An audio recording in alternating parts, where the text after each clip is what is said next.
Bom, irmãos, então a gente vai começar a meditar aqui na nossa escola bíblica desse ano, neste maravilhoso livro, que eu tenho em inglês aqui, mas eu falei para vocês que já tem em português, que chama A Igreja e a Surpreendente Ofensa do Amor de Deus. Ok? Escrito pelo Jonathan Lima, é da série 9 Marcas. Então essa é a versão em inglês, mas a Fiel, eu acho, já traduziu em português. Ok? Então, essa série 9 Marcas é maravilhosa, porque ela vai mostrar para nós como nós nos somos e nos avaliamos enquanto igreja saudável, de acordo com a palavra de Deus. E a proposta desse livro é o seguinte: ele vai falar sobre membresia e disciplina, ok? Só que não é um livro que ele vai falar assim, olha, disciplina é você fazer isso, isso, isso, aí cita 1 Coríntios 5, cita outra passagem, e membresia é isso, isso, isso. Ele vai englobar esses dois temas, da membresia e da disciplina, dentro do grande tema do amor de Deus. Então, esse livro é primariamente sobre o amor de Deus, ok? E dentro do amor de Deus, então, nós temos esses dois grandes temas aí da disciplina e da membresia. Ok? Por que ele englobou nesse sentido? Porque ele vai argumentar para nós que o amor de Deus, corretamente entendido, é ofensivo. É por isso que o título do livro já é grande e é sugestivo, né? A igreja e a surpreendente ofensa do amor de Deus. Ok? Então, o amor de Deus é ofensivo. E essa ofensa, ela é uma surpresa. Nós, como pecadores que nós somos, nós não esperamos, e o mundo não espera, que a palavra maravilhosa, amor, seja em qualquer nível e em qualquer sentido ofensiva. Ok? Então ele vai colocar para nós, então, essa proposta. Então, como que ele resume o livro, logo no começo? Ele vai dizer que esse livro é sobre o Evangelho, ok? E o Evangelho, ele mostra para nós o amor de Deus. Surpreendentemente, o amor de Deus é demonstrado para nós na membresia e na disciplina. Ok? Membresia envolve um certo nível de exclusividade. Estão entendendo? Porque se existe uma igreja com membresia, quer dizer que certas pessoas não são membros ainda, ou não podem ser membros. Isso é uma forma de exclusão. E essa exclusão ela é absolutamente escandalosa para a concepção moderna de amor. Ok? E ao passo que a gente vai caminhando com o livro semana após semana, nós vamos vendo como a concepção moderna de amor é absolutamente oposta à concepção bíblica de amor. E nós vamos moldar a nossa visão sobre o que é o amor a partir da Bíblia e criticar a concepção moderna de amor a partir disso. Isso tudo dentro da prática de igreja, nesses dois blocos de membresia e disciplina. Okay? E com isso, eu gostaria de esclarecer, então, para nós, para os membros da nossa igreja, esses dois assuntos que sempre nos é polêmico e sempre nos é difícil, né? E a gente sempre tem dúvidas em relação a esse caso específico, será que precisa disciplinar ou não? Ou será que o pastor apenas conversou com a pessoa e aquilo já valeu como uma disciplina? Ou todo caso a gente precisa levar para a igreja ou esconder? Tudo isso são falsas concepções de disciplina que vira e mexe a gente esquece. Deixa eu só tirar meu WhatsApp aqui, né?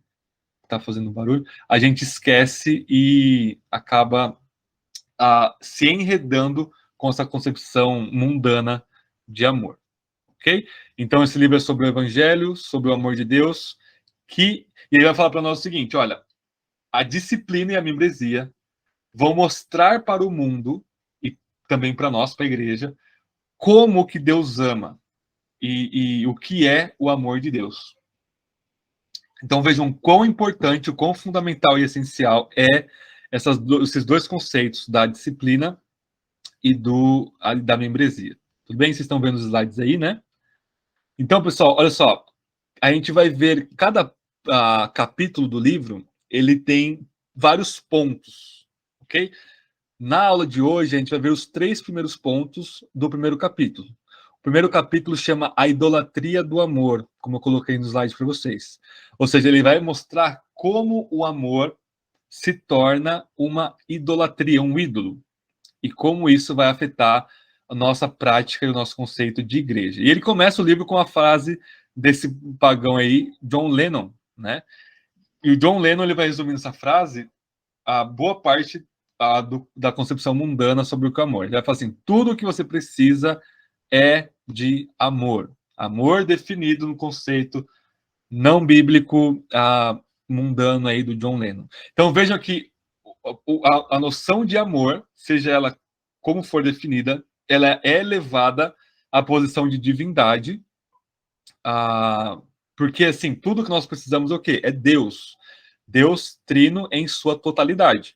A gente precisa de tudo o que Deus é e tem se revelado para nós. Quando você fala assim, tudo que a gente precisa é amor, essa noção abstrata de amor se torna a divindade, uma das divindades modernas. Estão entendendo? Então, o John Lennon ele vai expressar nessa frase a grande questão aí moderna. Okay? E ele começa com a pergunta principal do primeiro capítulo sobre idolatria do amor. A pergunta é: como as nossas concepções culturais sobre o amor, hoje em dia, impedem que aceitemos a membresia e a disciplina da igreja?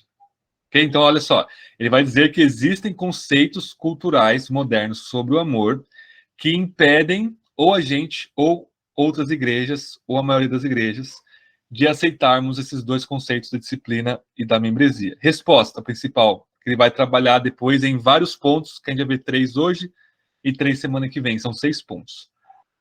Resposta, quase um catecismo do amor aqui, né? Temos feito do amor um ídolo que nos serve e, desse modo, redefinido o amor como algo que jamais impõe julgamentos, condições ou ligações obrigatórias. Ligações no sentido de comprometimentos obrigatórios, ok? Deixa eu deixar a Danilo e a Fernanda entrarem aqui.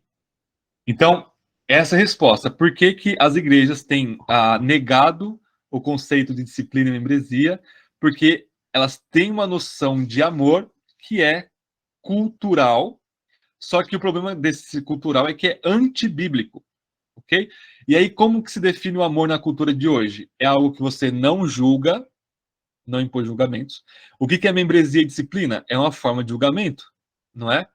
Porque se eu digo, olha, você está traindo sua esposa, você não vai ser membro da nossa igreja, ou você está traindo seu marido e você vai entrar em disciplina, eu estou julgando sua prática. Ok? Então, a noção moderna de amor é all inclusive, né? Quando você vai viajar, nunca viajei all inclusive, mas você tem lá, já sim, com o presente do Marcos. Mas fora isso, Marcos, você tem tudo incluído, né? Você pode aceitar qualquer coisa. É o grande problema de 1 Coríntios 5, na verdade. Nós aceitamos o rapazinho dormindo com a madrasta, porque nós somos uma igreja muito amorosa, nós temos um amor tão grande, mas tão grande, que nós não exercemos julgamentos. Então, isso não é novidade, ainda que seja pujante e gritante na igreja moderna, já existia lá em Corinto, né?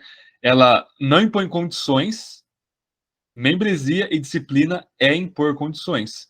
Qual é a condição para você ser membro da nossa igreja? Você ser crente e, como hoje em dia nós temos essa graça de Deus, esse privilégio, temos várias igrejas diferentes e, ao mesmo tempo, bíblicas, você adere à confissão de fé da nossa igreja, ok? É uma igreja batista, reformada, etc, etc. Você vai ter muita dificuldade em servir a nossa igreja se você, por exemplo, é um arminiano e pedobatista. Você batiza criança. Nós não vamos batizar o seu bebê quando ele nascer. Nós estamos colocando, então, condições para membresia, e não somente para entrar na membresia, mas para permanecer na membresia. Você vai ter um bom testemunho cristão como membro da igreja, servir, etc, etc, dar satisfação uns aos outros e por aí vai. Então, toda essa prática de membresia e disciplina, ela vai de encontro à concepção moderna de amor. Estão entendendo? Estão me ouvindo bem aí? Dá um joinha, certo? Vou passar então. Primeiro ponto, muito importante, o jeito que ele começa o livro. Olha só como ele começa o primeiro ponto. Formular a doutrina da igreja exige que nós consideremos a nossa bagagem cultural. A gente precisa dar um passo para trás ou ir um pouco para cima e ver a nossa bagagem cultural enquanto igreja, ok? Por quê? O Paul Washer que ele vai dizer, né? Eu vou trazer coisas além do livro, né? O Paul Washer vai dizer que a gente não sabe o quão nós somos influenciados pela cultura, assim como um peixe não sabe que está molhado, porque ele vive na água. Essa frase do Paul Washer é perfeita. Por quê? O peixe, a água é o próprio ambiente que ele vive, é a vida dele ali. Ele não sabe que está molhado. Não existe o conceito de molhado para o peixe, ok? Porque isso é o normal da existência dele. Ele não estar molhado quer dizer que ele está morto, seco, fora da água, né? Então, o que o Paul Washer quer dizer? Que nós somos tão influenciados pela nossa cultura que a gente nem percebe, porque a cultura é o ambiente, a atmosfera que nós existimos, ok? A nível humano, lógico, a nível teológico nós existimos em Deus, né? Vivemos em Deus, mas nós somos culturalmente condicionados. Isso não quer dizer que nós somos escravos absolutos da cultura. Okay? O primeiro ponto é, a gente consegue, como a ser humano criado em imagem de Deus, parar para refletir sobre o nosso momento cultural. Mas isso é muito difícil e a gente não faz isso de forma inconsciente. A gente precisa de intenção parar e olhar ao nosso redor. E olhar o que outros estão falando da nossa cultura também, porque a gente precisa de múltiplas perspectivas para entender a grande complexidade que nós estamos inseridos. Ok? Então, em toda a história da igreja, a maioria das igrejas não parou para pensar, bom, qual que é o momento histórico que eu estou vivendo? E como isso vai influenciar a minha prática de igreja e a minha disciplina? Por exemplo, na época de Agostinho de Hipona, um exemplo que me vem à mente, né? O pessoal achava que o Império Romano era sinônimo de reino de Deus e que, porque está tudo cristianizado, Constantino, vocês sabem a história, e, portanto, o reino de Deus permanece em pé ou cai com o Império Romano, que agora é totalmente cristão. E aí, quando os otomanos ou muçulmanos começaram a destruir o Império Romano, e Agostinho estava vivendo aquilo, o pessoal entrou em crise. O que está acontecendo com Deus? Agostinho, ele escreve o sermão sobre a queda de Roma. Ele, na verdade, ele prega, e aí o sermão passa hoje, né? Exatamente sobre isso. Ele fala assim, ó, os reinos deste mundo passam, ok? Os reinos deste mundo passam, mas o reino de Deus permanece. Não, a gente não pode identificar o reino de Deus com o reino dos homens nesse sentido. E aí ele escreve cidade de Deus, cidade dos homens, né? E aí o que o Lehmann fala? Olha, na história da igreja, onde nós tínhamos um governo secular monárquico, uma monarquia, a igreja imitou isso na sua prática de igreja. Você tem ali a instituição dos bispos como os caras que vão dominar ali, depois você tem ali, muito depois, a constituição do Papa, né? Como um certo tipo de monarca eclesiástico. E aí o Lima fala assim, à medida que o governo mundano, secular, vai transitando da monarquia para governos mais liberais e para a democracia, né, pós aí, Revolução Francesa, né, uma coisa muito recente, as igrejas, então, vão aderindo a um modelo congregacional, que seria o paralelo à democracia. E não quer dizer que uma coisa é ruim ou necessariamente, a gente precisa avaliar isso depois, mas eu só estou mostrando que a igreja normalmente segue as concepções políticas da sua época, as filosofias da sua época, a cultura da sua época. Isso, de novo, não é primeiramente ruim, mas é ruim se essa prática é pecaminosa e a igreja não reflete biblicamente sobre isso. É por isso que a gente precisa parar e ver. A Igreja Batista Reformada de Indaiatuba está completamente encarnada na sua cultura, século XXI, 2023, interior de São Paulo. Como que isso tem nos influenciado? Será que a gente está fazendo isso de forma ingênua? Ingenuidade é a palavra. Ingênuo significa de forma não refletida. Okay? Então a gente precisa parar para ver a nossa bagagem cultural. É isso que o Lehmann vai nos chamar a atenção. E ele vai dizer que existe um contrassenso comum na proposta dele. Ele vai dizer, voltando ao tema da disciplina e membresia, né? Por meio das práticas exclusivistas da membresia e da disciplina, Deus pretende ajudar a redefinir o amor e a beleza para seres humanos caídos que nós somos. Ok? Então, o senso comum da nossa cultura vai dizer que o amor é todo inclusivo, abrangentemente inclusivo, né? E o evangelho, então, ele vai contra o senso comum. Então, a gente vai precisar desafiar esse conceito cultural de amor com a palavra de Deus. Que o conceito de amor, ele é, sim, exclusivista, porque é impossível você ser inclusivista o tempo todo. Sempre vai ter um nível prático de exclusão. As pessoas mais que se chamam inclusivas e tolerantes se mostram, na prática, muito intolerantes e exclusivas. Ou seja, só quem concorda com a nossa inclusão e tolerância é tolerável. É impossível na prática, portanto, uma inclusão. Estão comigo aí? Certo? Vai lá, Fer, pode falar. Abre o microfone aí, Fer. Will, eu não sei se você vai falar sobre isso, mas quando é que surge esse movimento aí desse amor inclusivo? Quando é que virou essa chave? Ele vai falar mais para frente e depois eu vou trazer um outro livro para a gente entender como que a gente chegou, como que a gente está hoje. Perfeito. Okay? Mas existe, por exemplo, o movimento romântico, o romantismo do século XIX, que vai romantizar tudo, o amor, o pessoal vai levar aos extremos o amor romântico, né? Porque antes você tinha casamentos por questão econômica. Era majoritariamente os casamentos eram arranjados por questões econômicas, né? E aí o pessoal foi para outro extremo e descambou num romantismo idólatra também. Okay? O conceito de amor romântico sempre teve. Se você ler lá Romeu e Julieta do Shakespeare, século XVII, já tinha lá o conceito de amor romântico, mas na prática era muito difícil você conseguir casar por amor. O normal era você casar por obrigação social e econômica, né? E aí, quando você se liberta da sociedade dessas amarras, o pessoal cai num outro extremo.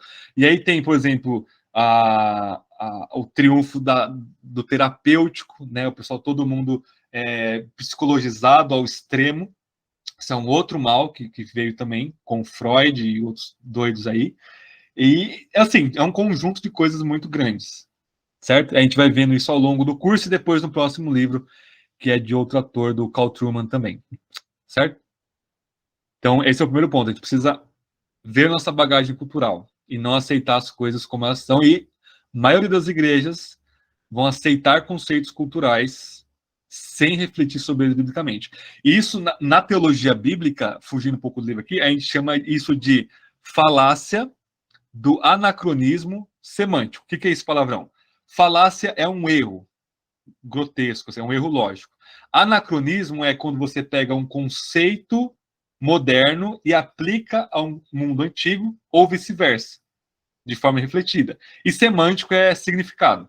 Ou seja, você pega um significado moderno e impõe ele ao significado antigo. Isso é um erro que a gente não pode cometer na nossa leitura bíblica. Então, o que a gente entende que é amor, não pode passar direto para a leitura da Bíblia. Você lê textos como Deus é amor, por exemplo.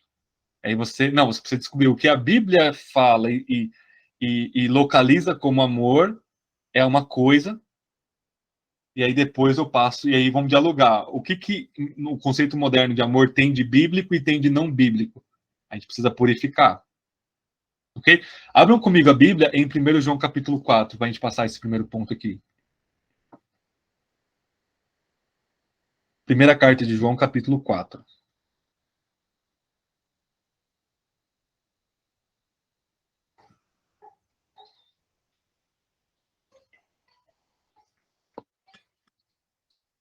Versos 7 ao 9 diz assim: Amados, amemos uns aos outros, porque o amor é de Deus. E todo aquele que ama é nascido de Deus e conhece a Deus. Aquele que não ama não conhece a Deus, porque Deus é amor. O amor de Deus para conosco manifestou-se no fato de Deus ter enviado seu Filho unigênito ao mundo para que vivamos por meio dele. Ok? Verso 10 também. Nisso está o amor. Não fomos nós que amamos a Deus, mas foi Ele que nos amou e enviou seu Filho como propiciação pelos nossos pecados. Aqui está uma definição de amor. Cristo é o amor de Deus para nós e Ele morreu por nós. E isso quer dizer que a gente não ama Deus primeiro. E o pessoal hoje em dia inverte tudo isso. Ok? Segundo ponto, de 3 pontos que a gente vai ver hoje. O individualismo nos deixou desunidos, o que nos impele a buscar um amor que faça com que nos sintamos completos e desejamos que as igrejas façam o mesmo.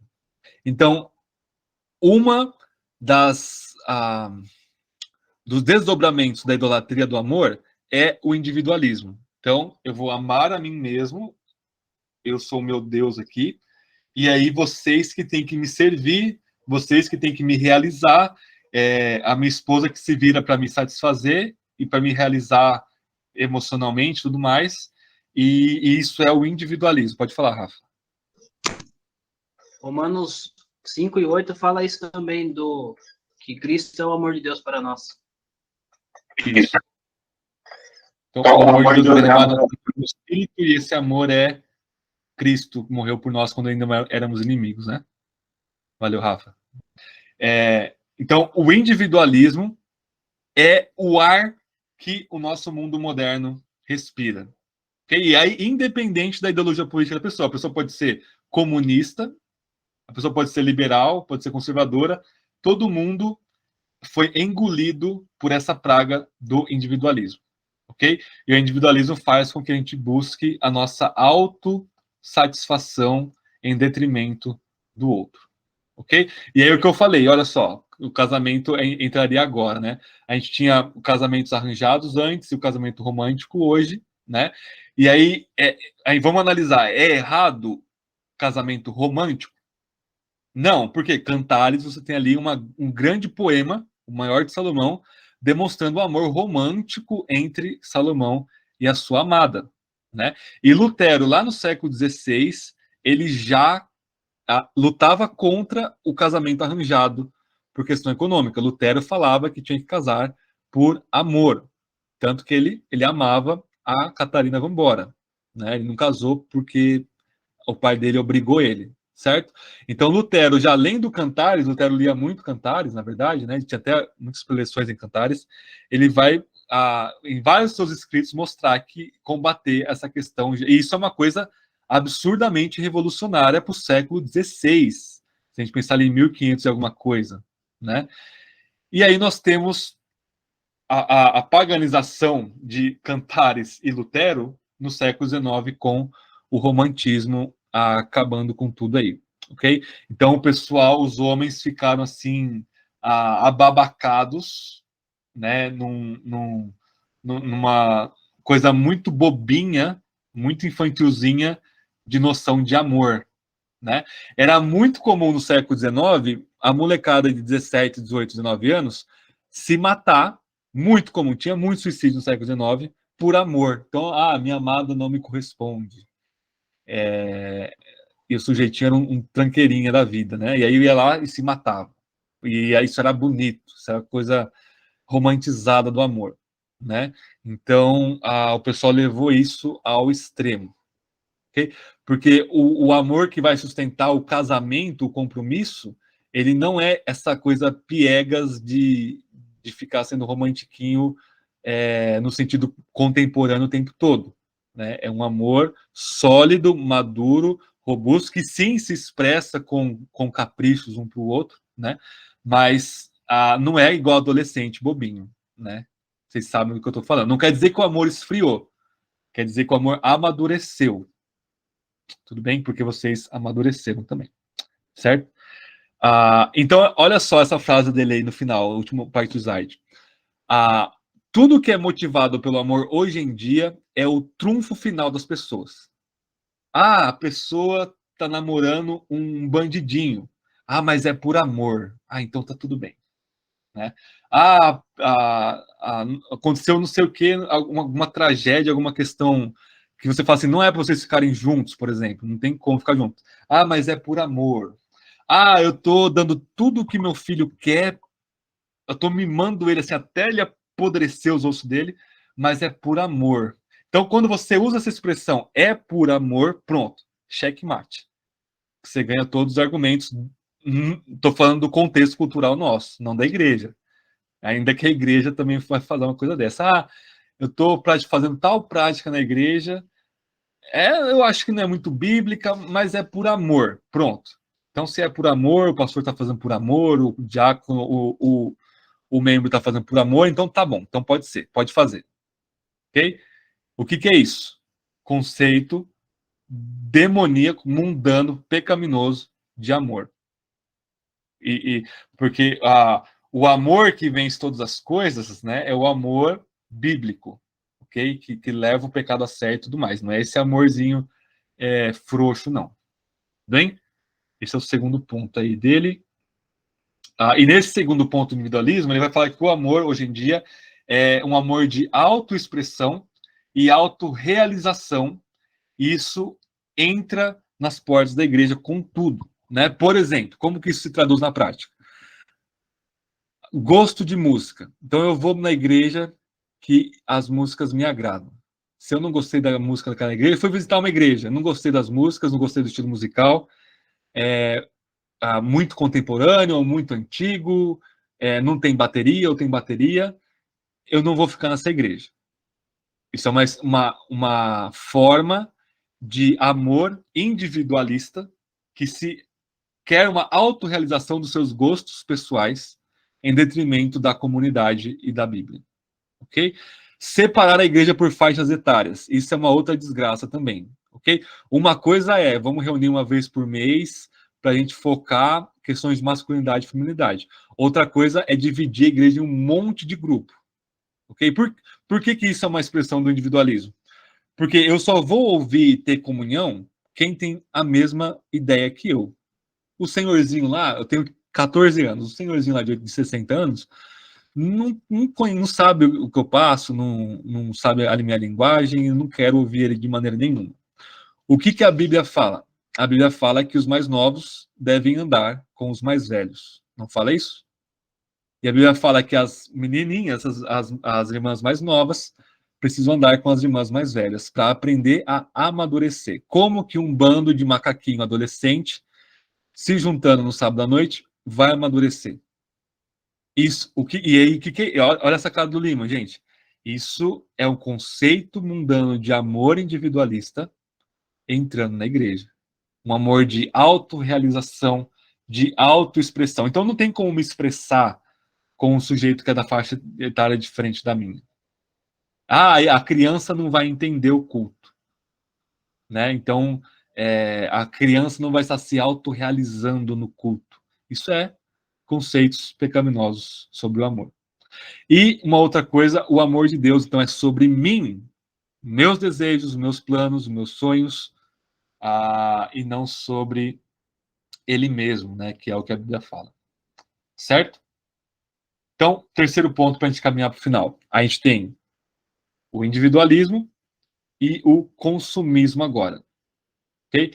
O consumismo nos tem levado a nos concentrarmos no poder de atração do objeto do amor, em vez de nos concentrarmos no processo de amar. Então, o quanto aquilo me atrai é mais importante do que o amor em si, né? Vemos as igrejas como produtos que nos satisfazem ou não. Então, o quanto a igreja é atrativa, esse é o ponto aqui, dessa manifestação do consumismo, ok? E aí nós temos três aspectos do individualismo. A gente vai ver hoje o consumismo, e a gente vai ver semana que vem o medo de compromisso e a descrença em relação a todos os dogmas, ok? Que é outra manifestação do individualismo. Então, consumismo. Nós temos no consumismo a comercialização do amor, ok? Como isso se traduz? Isso baseia-se nas qualidades externas, em vez das qualidades mais profundas e internas, invisíveis. Na beleza, a beleza conta mais do que o caráter, o salário mais do que a lealdade, os costumes mais do que os valores, o desempenho sexual mais do que a fidelidade. Tudo isso são exemplos de como o consumismo definiu, então, para nós o amor. Okay? Então, nós temos hoje na internet a pornografia generalizada do jeito que está, né? E você abre qualquer coisa e você tem que bloquear tacar o celular na parede, porque qualquer coisa que você coloca tem lá pornografia. Às vezes não explícita, mas as meninas dançando sensualmente, pode estar coberta de roupa, é pornografia, é comercialização, prostituição do amor, né? E isso invade nossos olhos, nossa casa, nossas igrejas, ok? Então, toda a noção de comércio do amor, do consumismo do amor, vai entrar nas igrejas. Como? Próximo slide aí. Como que o consumismo se expressa na igreja? Olha só, isso é uma frase do livro, tá? Tudo que está no slide está no livro. As pessoas vêm, ouvem a música, ouvem a pregação, olham as outras pessoas ao redor e dizem o seguinte: elas se parecem comigo? Será que eu vou ficar confortável com essas pessoas? E fazem uma avaliação de tudo quanto viram no caminho para casa e dizem o seguinte: eu gostei da música, exceto de um cântico. O pregador não foi lá tanto divertido quanto esperava. Estou acrescentando aqui, né? E aí ele vai dizer o seguinte: você viu alguma programação para adolescentes? Tudo isso é avaliado quando alguém busca uma igreja, né? Então elas avaliam suas experiências em vez de seus corações. Elas julgam a igreja em vez de deixar que a palavra de Deus as julgue. Em tudo isso, elas falham totalmente em reconhecer que não estão amando o seu próximo como a si mesmas. A pergunta que elas fazem não é, e essa pergunta certa, que estilo de música ajuda meu próximo a louvar a Deus? Mas em vez disso, elas perguntam, que estilo me satisfaz? Então, a busca de uma igreja se tornou a busca de um consumismo, de um amor que vai me autorrealizar. Tudo é eu, individualismo, satisfeito, consumismo. Ok? Quando uma pessoa que é verdadeiramente regenerada e está aqui com os óculos da Bíblia, né, eu vou procurar uma igreja que é fiel à palavra de Deus, tanto quanto possível, uma igreja local, que exerce disciplina, que se prega a palavra, que cante canções que são bíblicos, e aí, independente se eu gosto de rock, de pagode, de rap, não importa o estilo de música que vai estar na igreja, no sentido, o estilo de música importa, mas o que mais importa é a letra é bíblica e a igreja está louvando a Deus com todo o coração, com melodia X e Y, ok? Então pode ser que uma igreja lá no interior de algum estado, uma igreja bem pobrinha, que só ouve um determinado estilo de música, que está totalmente acostumada com ela, pode ser que ela consiga fazer louvores com aquele determinado estilo de música, que vai ser muito estranho para nós, mas lá eles vão estar louvando a Deus. Você vai visitar essa igreja, você não vai lá julgar isso, você vai julgar o conteúdo bíblico daquilo. Então, tudo isso, irmãos, é para nós avaliarmos o quão mundano é o conceito de amor das igrejas evangélicas, das igrejas em geral, hoje em dia, e a gente precisa levantar a cabeça para fora desse oceano de imundícia que a gente está, respirar o ar bíblico e julgar essas coisas. E avaliar nosso próprio coração em relação a isso. Certo? Então, eu vou encerrar a gravação aqui para a gente conversar.